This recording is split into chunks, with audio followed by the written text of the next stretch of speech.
beliau seorang wali kutub. Ada yang bilang kurang lebih 30 tahun atau 40 tahun memegang makom kutub. Ya, beliau uzlahnya itu yang masyhur 15 tahun. Ada yang bilang lebih dari 15 tahun. Cuma yang masyhur 15 tahun. Itu uzlah khalwah. Tidak menemui manusia, tidak menemui siapapun, meneng ning kamar, cuma ke kamar mandi, sholat, ibadah, tidak keluar, itu selama 15 tahun yang masyhur. Ya, jadi makom kutbiyahnya itu sudah mujma' alaiha. Kutubnya itu kutub yang mujma' alaih, disepakati oleh semua wali.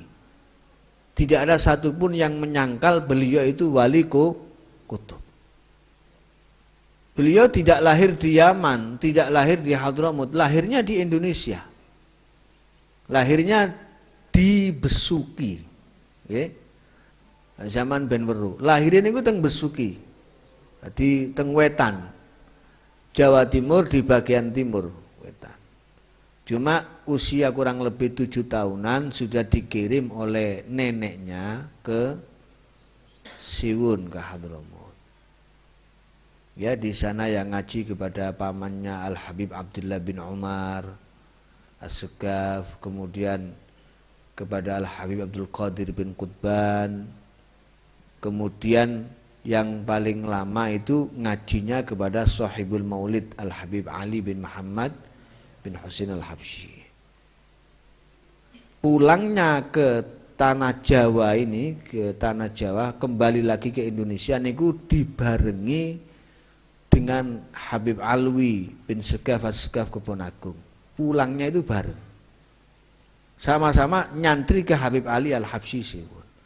Cuma waktu itu Habib Alwi bin Segaf As-Segaf sudah di atas 30 tahun usianya. Habib Abu Bakar Gresik masih belasan tahun pulang itu. Ya, masih belasan tahun. Nah, kemudian setelah itu beliau tinggal menetap, setelah pindah-pindah kemana-mana itu terakhir di Gresik. Ya. Nah, beliau yang ada di foto ini di depan kita ini itu Masya Allah banyak sekali cerita-cerita tentang karomahnya yang kita tidak bisa sampaikan di waktu yang sangat terbatas.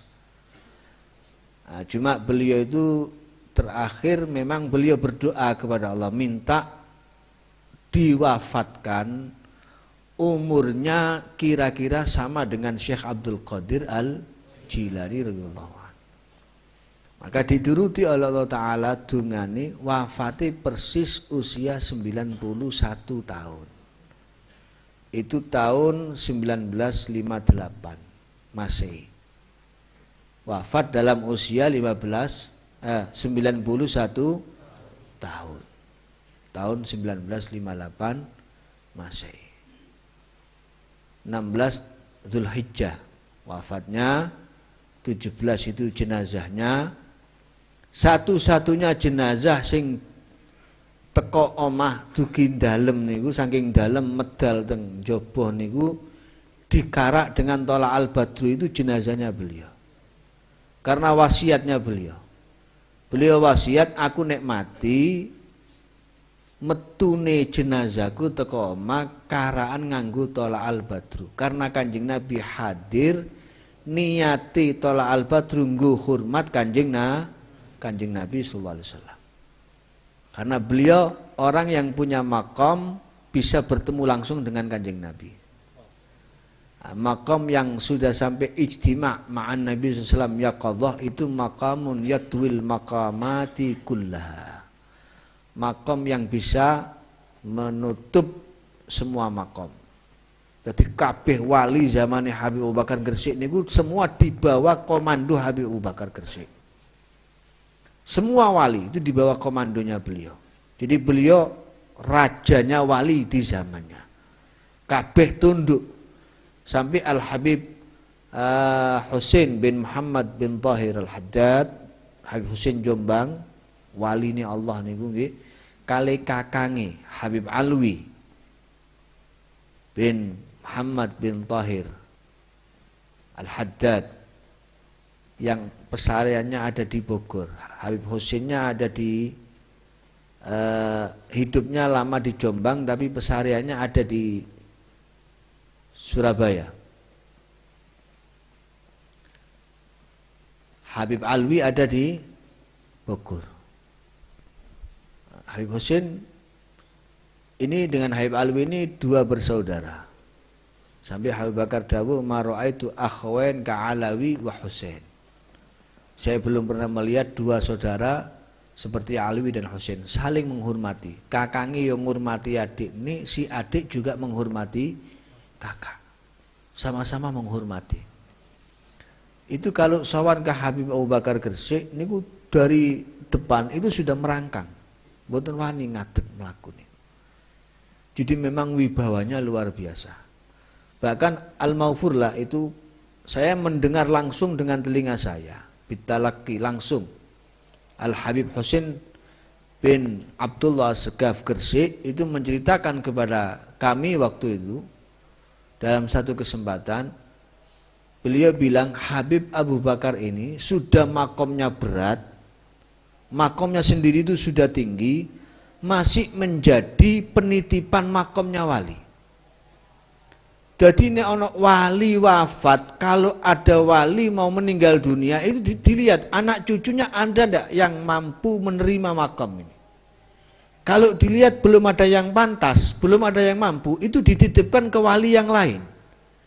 Nanti kalau anak cucu saya sudah mampu, berikan ke anak cucu saya. Lah di zamannya Habib Abu Bakar Gresik itu nitipnya para wali itu kalau mau meninggal dititipkan ke Habib Abu Bakar Gresik. Jadi berapa banyak makam aulia yang dipikul oleh beliau sehingga berat. Makanya Habib Abu Bakar itu jarang bicara. Bicara itu hanya ala qadril hajah, seperlunya, ndak perlu ndak ngomong. Beliau itu cukup bin nazar. Kalau ada orang itu hanya cukup dipandang saja. Ada orang ahli maksiat dipandang oleh Al-Habib Abu Bakar Gresik, pulangnya langsung jadi orang yang ahli taat. Jadi nazrahnya, pandangannya bisa merubah perilaku orang, merubah hati orang. Itu luar biasanya Al-Habib Abu Bakar bin Muhammad As-Segaf Gresik. Ya. Makamnya ada di Gresik, wafatnya di Gresik. Jadi sampai-sampai Al-Habib Abu Bakar itu tidak mau difoto. Nah, foto yang ada ini yang sering panjenengan lihat di mana-mana, ini dulu foto identitas diri.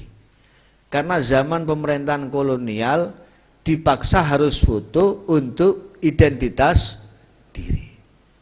Malah saya pernah baca, bahkan saya pernah mendengar cerita secara langsung waktu niku badhe difoto niku surbane dikarat-karitno. Ben dadine gak apik. Ternyata barang dadi kok rapi sae ngeten niki dadine. Cuma satu yang bisa mutu, selain satu ini tidak bisa. Itu kakek saya, putra, salah satu putra beliau yaitu Al-Habib Segaf bin Abu Bakar bin Muhammad As-Segaf yang ada di Keraksan pesariannya. Itu kata Al-Habib Muhammad Syahab, beliau masih hidup, Habib Muhammad Syahab ini ya, teman akrabnya Habib Segaf dan pernah berkhidmat kepada Habib Abu Bakar Gresik. Mudah-mudahan beliau panjang umur. Habib Muhammad Syahab ini ada di Malang tinggalnya sekarang. Itu cerita ke saya, dulu itu Habib Abu Bakar itu difoto siapa saja tidak bisa jadi. Gak iso dadi. Angger difoto gak iso dadi. Sampai pernah di Bondowoso itu waktu sholat berjamaah dengan banyak habaib, di situ ada Habib Muhammad bin Ahmad Al-Mahdhar, ada Al-Habib Muhammad bin Idrus Al-Habsyi, ada semuanya, guru-gurunya Habib Bakar ada di situ. Para wali-wali itu banyak di situ, kumpul. Lagi sholat berjamaah, ono wong ngincer gue suwe. Fotone sapa wis mari aku duwe. Tinggal satu ini yang belum punya, Habib Bakar Gresik. Tak colong engko pas waya sembahyang. Wis diniati. Begitu sholat difoto. Nah, ketika difoto itu kilat cahaya, pancaran cahayanya Kodak gitu. Kodak tak jenenge iki. Kodak ini merek nih mesti ini. Pancaran cahaya dari foto itu kan seperti kilat gini ya. Itu Habib Bakar merasa terganggu sholatnya. Ini siapa kok ada orang kok ganggu sholat? Waktunya orang sholat kok difoto. Nah subhanallah, selesai kejadian itu, ketika foto ini dicetak, proses cetak, semua habaib yang difoto ada semua, Habib Abu Bakar tidak ada di foto itu. Jadi yang lainnya ada, Habib Abu Bakar Gresik tidak ada di situ, tidak mau difoto.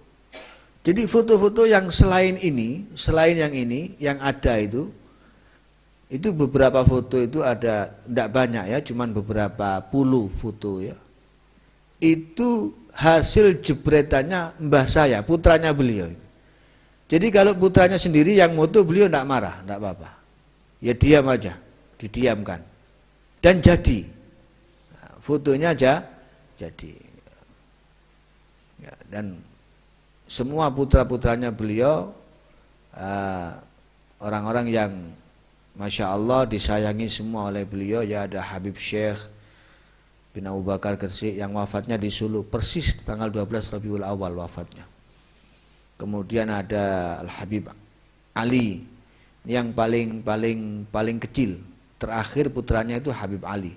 Ada satu perempuan Al Hababa Raguan sudah meninggal. Kemudian mbah saya Habib Abdul Segaf juga sudah meninggal semua. Jadi sekarang generasinya sudah generasi cucu ke bawah. Putra sudah tidak ada semuanya. Ya mudah-mudahan kita mendapat berkahnya insyaallah. Dan mudah-mudahan tahun depan insyaallah kita ditakdirkan bisa hadir haulnya ya.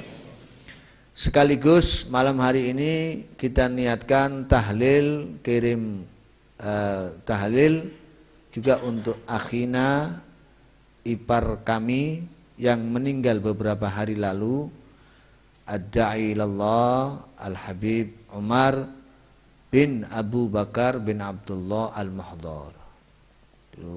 Hidupnya beliau berdakwah di jalan Allah Ta'ala sampai dibelani buka pondok, nggih.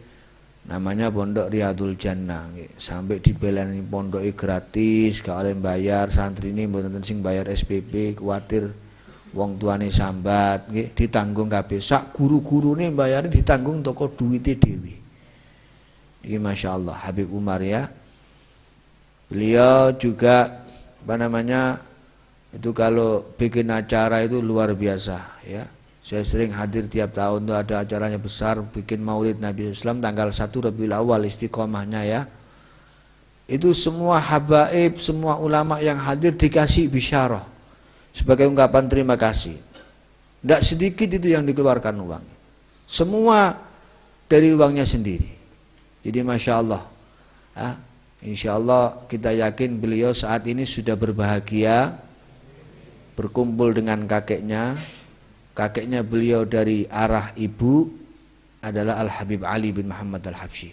Itu kakek buyutnya ya. Habib Ali bin Muhammad Al Habsyi gurunya Al Habib Abu Bakar bin Muhammad Asgaf Gresik. Dari jalur ayah beliau punya kakek Habib Abdullah Al-Mahdhar. Habib Abdullah ini punya ayah namanya Habib Ali Al-Mahdhar.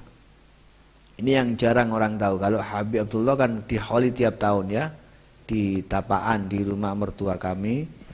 Habib Ali Al-Mahdhar ini hafizul Quran, hafal Al-Quran, pernah menjadi imam di Masjid Nabawi Madinah. Dulu pernah menjadi imam di sana. Itu dulu kalau di Pasuruan kalau terawih itu satu terawihan 30 juz. Dari mulai isyaknya sampai terawihnya sampai witirnya. Ku gak ono sing kuat dadi makmum, mek siji tok sing kuat dadi makmum. Jadi nunggu masjid jamek selesai baru sholat sendiri, sholat isya Ba'diyatal Isya disambung sama tarawih, disambung sama witir, itu 30 juz. Berhentinya nanti selesai itu sudah menjelang sahur. Jadi mandek langsung sahur. Banek sak niki model kaya kula sampean dijak sembayang ngono ya kira-kira melayu kabeh. Wani ndak tarawih aku timbangan nggih. Itu ibadahnya luar biasa. Al Habib Ali Al Muhdar ya. Ini kakeknya beliau. Insya Allah beliau saat ini sudah berkumpul dengan kakek-kakeknya. Berkumpul sama mbah-mbahnya, kumpul sama sesepuhnya, kumpul sama orang-orang soleh. Ma'al ladzina an'amallahu alaihim minan nabiyyin wasiddiqin wasyuhada wassalihin wa hasuna ulaika rafiqa. Dzalikal fadlu minallah wa kafa billahi alima.